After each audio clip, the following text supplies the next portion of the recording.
मैं एक विशेष काम से आया। उनके बताइए। मैंने कहा 17 सितंबर हमारे आराध्य जो भगवान विश्वकर्मा का पूजा दिवस, भारत सरकार का वो श्रम दिवस भी है और नए भारत के शिल्पकार का जन्मदिन भी हुई है। तो समझ गए मैं किसको संबोधित कर रहा हूँ। मुस्कुराए थोड़ा सा। लेकिन क्या बात है, क्या योजना? मैंने कहा जी कि मैं इसको एक भव्य रूप में मनाना चाहता हूँ। दिल्ली के रामलीला मैदान में पूरे देश के विश्वकर्मा को इकट्ठा करके इसको भव्य रूप देना चाहता हूँ। तो कह लगे फिर करिए तो अपना एक निमंत्रण पत्र दीजिए। एक ही मिनट में भी दूसरे मिनट नहीं लगे, क्योंकि शिल्पकार के मर्म को मोदी जी समझते हैं। मोदी जी को पता है कि आत्मनिर्भर भारत का सपना, जैसे डॉक्टर साहब कह रहे थे, मेक इन इंडिया का सपना अगर कोई साकार कर सकता है तो शिल्पकार समाज कर, और कोई नहीं कर सकता। विध्वंस इनके संस्कारों में नहीं, इनके संस्कारों में निर्माण है। ये ना रेल रोकते, ना रोड रोकते, ना स्कूल चलाते, ना कॉलेज चलाते, ये हाथ से काम करते। और ना किसी गवर्नमेंट की, सरकार की कोई, अगर कहीं ना कोई को लूज व्यवस्था हो तो उसका भी कोई फायदा नहीं होता। मोदी को पता है ये लोग कहीं टैक्स चोरी नहीं करते, कोई सब्सिडी नहीं खाते। मैं मेरे समाज के हजारों ऐसे लोगों को जानता हूं, कलकत्ता के अंदर करोड़पति बैठे हैं, बेंगलोर के अंदर बैठे हैं, हैदराबाद में बैठे हैं, मुंबई में बैठे हैं, चेन्नई में बैठे हैं। मैं मिलता हूं सबसे, जिन्होंने झोपड़ी में जाके, खोलियों में बैठ के, फुटपाथ के ऊपर अपना डेरा बना के अपना काम शुरू किया और हजारों करोड़ के मालिक वो। लेकिन उन्होंने योग्यता और प्रतिभा से पैसा कमाया। कहीं ये नहीं किया कि हिंदुस्तान का एक वर्ग वो वहां कारखाना लगाता है कि उत्तर प्रदेश के काशीपुर को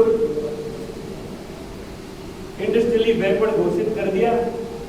वहां पर टैक्स में भी सब्सिडी मिलेगी, छूट मिलेगी, वहां पर लोन में भी सब्सिडी मिलेगी, वहां पर बिजली में भी छूट मिलेगी, जीएसटी भी माफ होगा, वहां पर कारखाना लगाओ और जब तक वो छूट मिलती रहे तब तक कारखाना चलाओ, बाद में दिवालियां निकाल के और कहीं कोई जगह तलाश।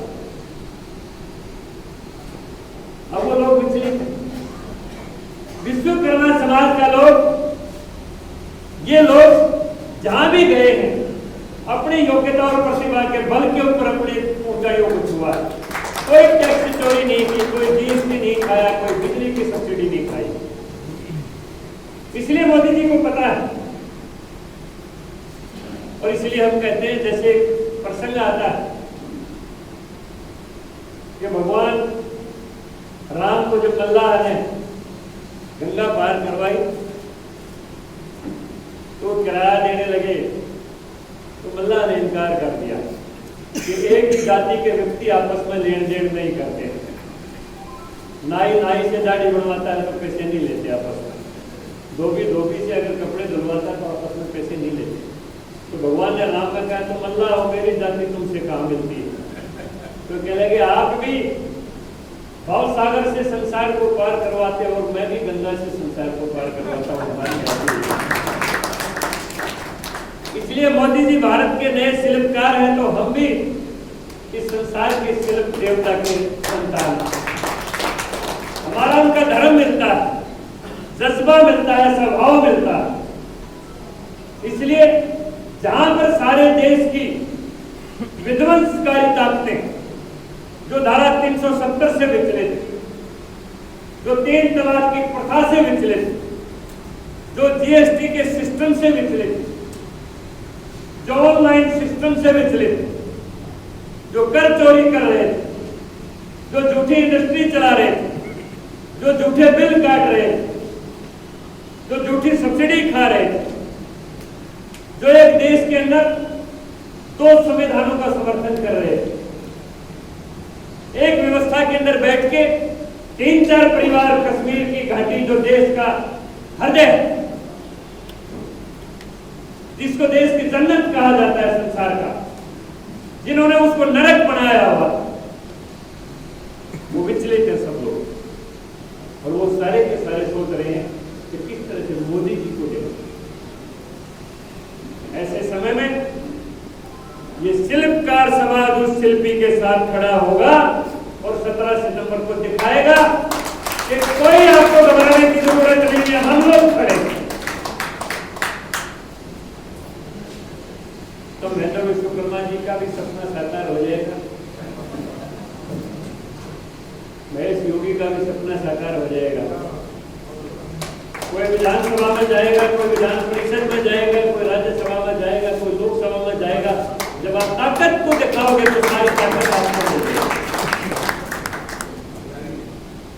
इसलिए इसको एक मिशन के तौर के ऊपर, एक संकल्प के तौर के ऊपर, जैसे जैसे द्रौपदी पांचाली ने अपने केस खोल लिए थे कि जब तक दुर्योधन की छाती से इनको नहीं दूंगी तब तक चोटी का निर्माण नहीं करूंगी। इसीलिए जब तक हम इस देश को वही विश्व गुरु का गौरव नहीं दिलवा देंगे तब तक मोदी को नहीं टिकने देंगे। हम साथ खड़े हुए और विश्व गुरु का गौरव अगर कोई दिलवाएगा तो विश्वकर्मा समाज दिलवाएगा। इसलिए मैं धन्यवाद देता हूं खास तौर पर जैन विश्वकर्मा जी, IAS ऑफिसर रह जाएगा, बच्चे भी सेट, पेंशन भी अच्छी है, क्या जरूरत है ज्यादा पेन मोल लेने। लेकिन विश्वकर्मा एकीकरण अभियान अगर ये चला रहे तो इनके दिल के अंदर एक योजना, उस योजना को फलीभूत होते हुए देखना चाहते हैं, वरना इनको तो कोई एमएलए नहीं बनना, कोई चुनाव नहीं लड़ना, जीवन का अनुभव समाज को देना चाहते हैं। मैं भी इसीलिए आपके बीच में हूं। मैं प्रदेश की राजनीति से बाहर नहीं आना चाहता। मेरी योजना प्रदेश में ही चुनाव लड़ने की। 2018 में मेरा राज्यसभा के लिए पार्टी ने निर्णय लिया, बाद में उसमें बदलाव हुआ, मुझे कोई दुख नहीं हुआ क्योंकि मैं प्रदेश में ही रहना चाहता। लेकिन जब 2019 में टिकट नहीं मिली तो मुझे अफसोस जरूर हुआ। मैं 50,000 वोटों से चुनाव जीता, मेरे क्षेत्र के अंदर तैयारी करी थी, लेकिन मुझे क्या पता था कि मेरी जिम्मेवारी दूसरी है। इसलिए मैंने प्रधानमंत्री जी से कहा कि जब आपने मेरे ऊपर भरोसा करके हिंदुस्तान के ऊपरी सदन में ये सीट दी, पहली बार संसद में बोलने का मौका मिला, अजय स्वामी जी ने सुना और भी आपने भी सुना होगा। मैंने यही बात कही थी कि हम तो संसद से बाहर थे, राम सुतार जी की सारी संसद के अंदर बुते खड़े, बाहर शिवाजी का बुत है, अम्बेडकर बाबा साहब का बुत है, गांधी जी का बुत है, अंदर जाते हैं तो सरदार पटेल, जयप्रकाश नारायण, मौलाना आजाद, नेहरू, सब के सब, एनटी रामाराव वगैरह सब। लेकिन अंदर का प्रांगण हो चाहे बाहर का प्रांगण हो, हम तो बुतों के रूप में खड़े हुए। कुर्सी के ऊपर बैठने का अधिकार आपने दिया, अपने समाज की बात कहने का अधिकार आपने दिया है, तो हम एहसान फरामोश नहीं। और विश्वकर्मा समाज ये तो ऐसा समाज, ये तो मुफ्त की खाता ही नहीं कभी, फ्री का इसको चाहिए ही नहीं। मैं तो छोटा था, हरियाणा में सुनता था, हरियाणवी लैंग्वेज में कहते थे मूड खाती पूरे तलवार वाला 6 महीने की करोगा। 6 महीने तक तो वैसे ही अगला काम करते रहे, फिर ओले पड़ गए, कांकड़े आ गए, बाढ़ आ गई, नुकसान आ गया, भाई दाने नहीं हुए, चलो भाई अगले साल देखते। हम तो वैसे ही उधार में काम करते थे, मुफ्त में तो कभी खाते ही नहीं। तो मैंने कहा मैं मुफ्त में नहीं खाऊंगा। जब आपने मुझे हिंदुस्तान के ऊपरी सदन में बैठने का मौका दिया है तो मैं भी पूरे विश्वकर्मा समाज को इकट्ठा करके पार्टी करता।